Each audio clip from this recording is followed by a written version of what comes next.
I hope you are doing well. Last class we see the topic find the minor and cofactor of the elements. Today we are going to see the topic how can find the adjoint of the matrix and the inverse of the matrix.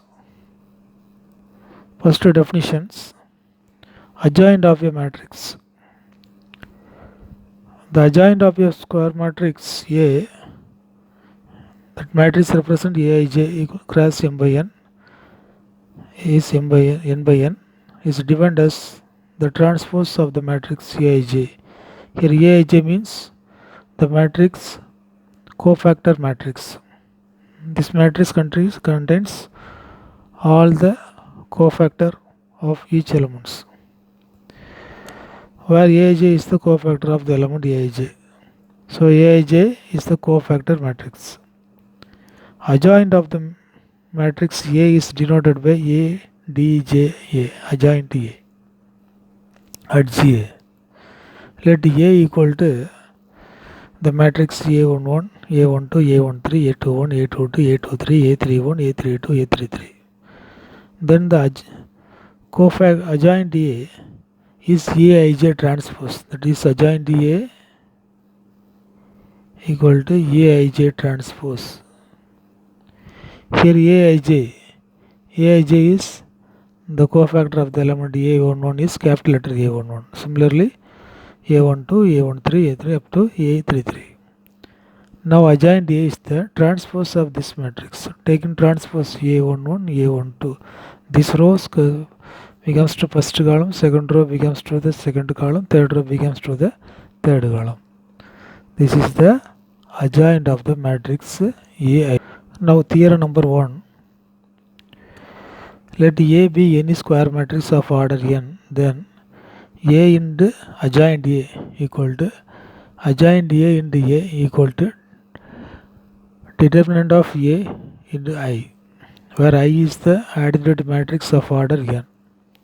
Now the verifications of the theorem.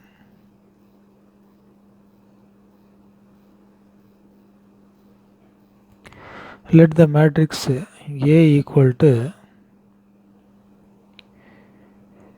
A11, A12, A13, A21, A22, A23, A31, A32, A33.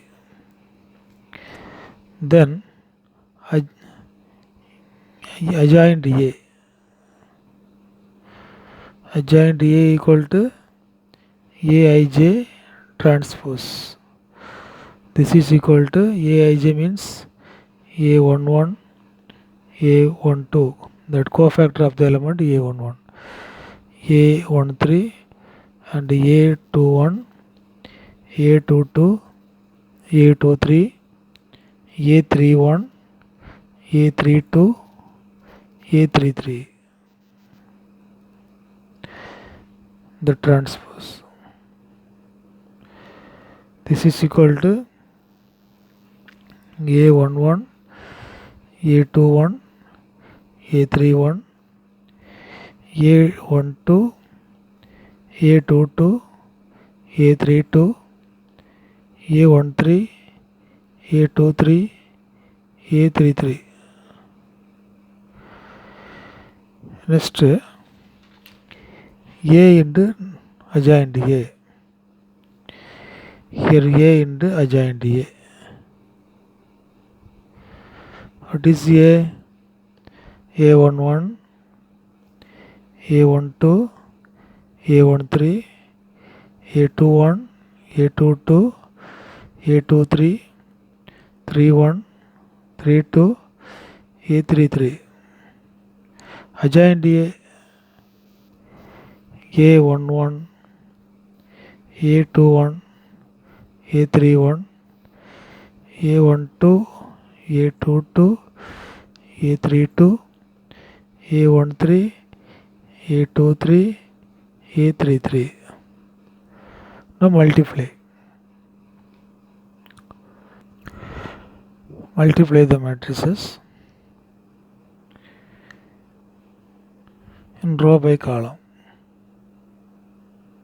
First row, first column. So A11, A11 plus A12, A12 plus A13, A13. Then first row, second column. A11, A21 plus A12, A22 plus A13, A23. First row, third column. A11, A31 plus A12, A32 plus A13, A33. Next, second row, first column. A21, A11 plus A22, A12 plus A23, A13. Then A21, A21 plus A22, A22 plus A23, A23. Then second row, third column. A21, A31 plus A22, A32 plus A23, A33. Next, third row, first column. A31, A11 plus A32, A12 plus A33, A13. Third row, second column. A31, A21 plus A32, A22 plus A33, A23. Then third row, third column. A31 and A31 plus A32, A32 plus A33, A33. Now same element, sum of the same element and its cofactor is becomes to the determinant of the matrix. So here first one, determinant of A. Here the summation of the element and another one cofactor. It's not a corresponding cofactor. So this value is 0. Here also 0. Here 0. Here determinant of A 0, 0, 0, determinant of A.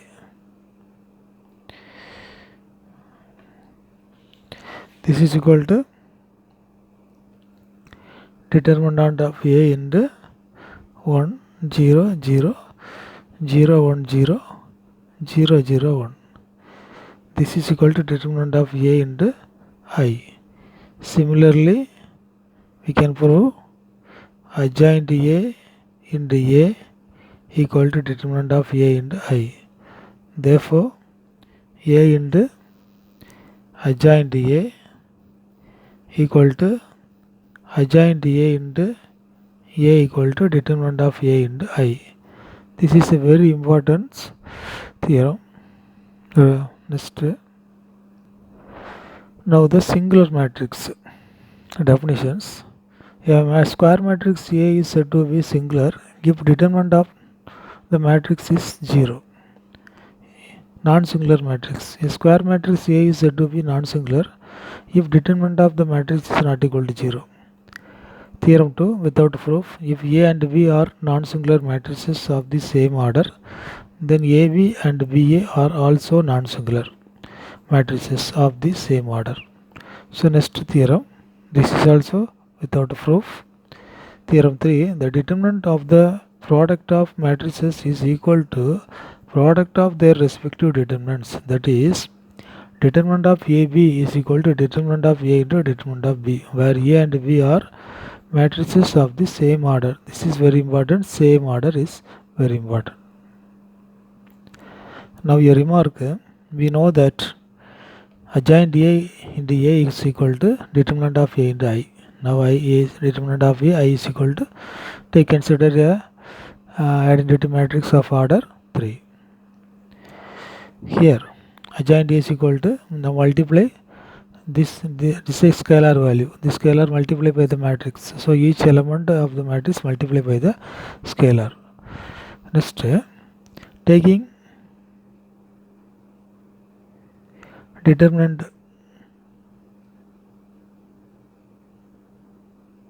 on both sides. In now left hand side, determinant of adjoint A into A, this is equal to, here determinant of A 0 0 0, determinant of A 0 0 0, determinant of A. Next, so determinant of the product of two matrix, now both are same order, is equal to product of their determinant. So determinant of adjoint A into determinant of A. Here the first, from the first row taking one determinant of A, and second row also taking one determinant of A, third row taking one determinant of A. So remaining 1 0 0 0 1 0 0 0 1. Here one determinant of A is cancelled. So determinant of adjoint A is equal to determinant of A square. This value is 1. Determinant value of the identity matrix is 1. So determinant of A square. So in general,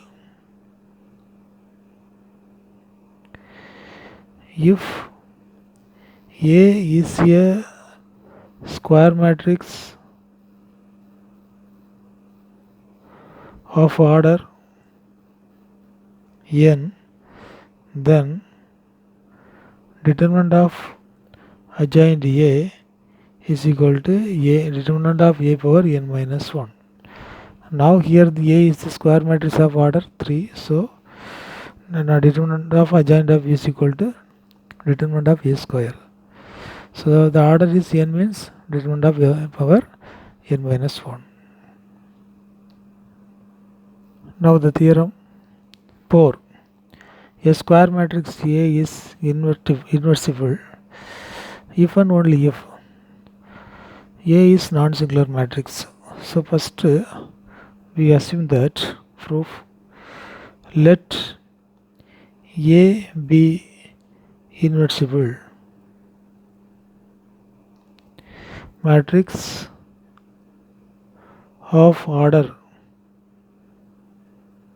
n and I be the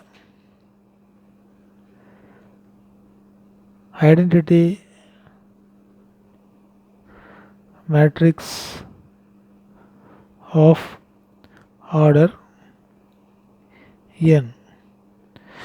Now then there exists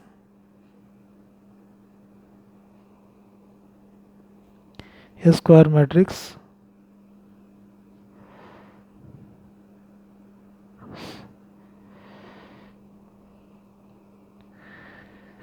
here we assume A is inversible. Now assume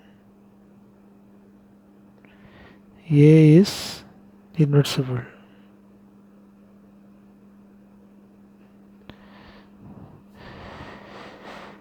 Square matrix V of order n such that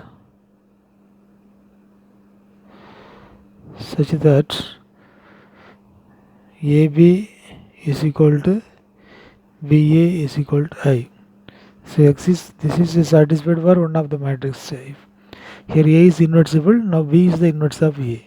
So AB, A into A inverse equal to B A inverse into A is equal to I. Now AB equal to I, which implies determinant of AB is equal to 1.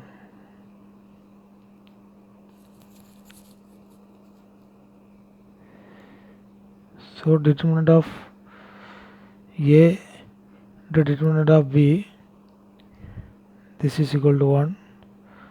So determinant of A is not equal to 0. Hence A is non-singular. Determinant of I is equal to 1. Next, converse part. Conversely, here assume A V non-singular.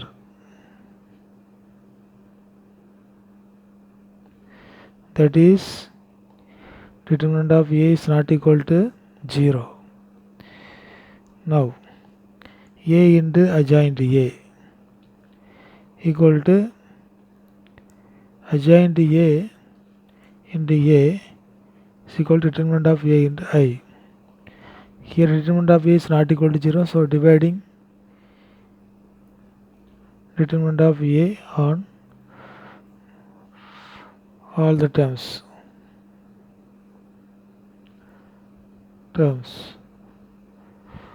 So here A to 1 by determinant of A adjoint A is equal to 1 by determinant of A adjoint A into A is equal to determinant of A by determinant of A into I. So A into 1 by A, 1 by determinant of A into adjoint A. This is considered as B is equal to here B into A is equal to this are cancel I. So where B is equal to 1 by determinant of A into adjoint A. Therefore, A is inversible and A inverse is equal to B. This is equal to 1 by determinant of A adjoint A. Proof of the theorem 4.